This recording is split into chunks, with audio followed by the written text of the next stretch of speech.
आज श्री राम के शस्त्र शास्त्र के गुरु आचार्य महर्षि शुंधवा विश्वकर्मा की पूजन होता है। अस्त्र शस्त्र की शास्त्र पुस्तकों की पूजा होती है और गोबर से शिल्प के अपनी वर्ण कुल परंपरागत वस्तुओं को बनाकर सभी सनातनी हिंदू एक दिन के लिए ही सही कर्म से शिल्पी ब्राह्मण होने की गर्व करते हैं। गोवर्धन पूजा करते हैं, फिर इसी गोधन को कुटाई से देव उठानी अर्थात विवाह आदि कार्य प्रारंभ होता है। ये विश्वकर्मा वैदिक ब्राह्मण परिवार की कुल परंपरा से बना गोबर शिल्प है, जिसमें कृषि कार्य, अस्त्र शस्त्र को बनाने वाले यंत्र, फरसा, कलम, दवात, वेद जिस पर ओम लिखा है बनाए गए हैं, जो सभी सनातन संस्कृति विज्ञान अनुकूल है। आज पशुओं की रस्सी आदि नए लगाए जाते हैं, गेर आदि से उनकी श्रृंगार करते हैं। जब पिता ने अपने पुत्र के विरुद्ध निर्णय सुना, केशिनी नाम की एक अत्यंत सुंदर कन्या को लेकर दैत्यराज प्रहलाद के पुत्र विरोचन और महर्षि अंगिरा के पुत्र सुधन्वा में परस्पर विवाद छिड़ गया।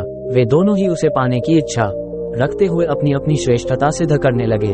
दोनों में खूब बहस हुई, किंतु हल नहीं निकल पाया। अंत में दोनों प्रहलाद के पास जाकर बोले, हम दोनों में से कौन श्रेष्ठ है?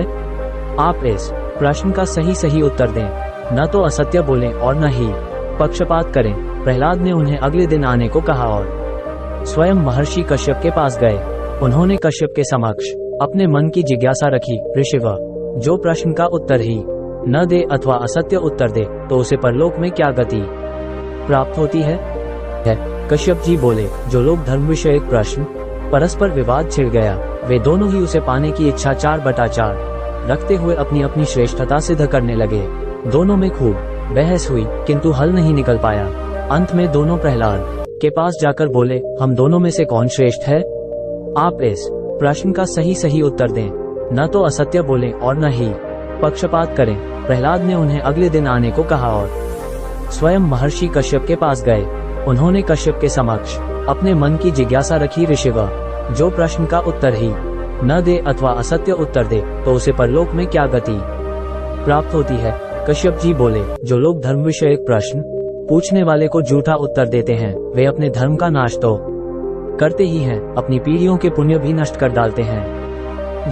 ये सोचकर प्रहलाद को नींद नहीं आई कि अपने पुत्र विरोचन के पक्ष में उत्तर दें या सुधन्वा के पक्ष में। सुबह उठकर उन्होंने विरोचन को बुलाकर कहा, सुधन्वा तुमसे क्षेत्र है।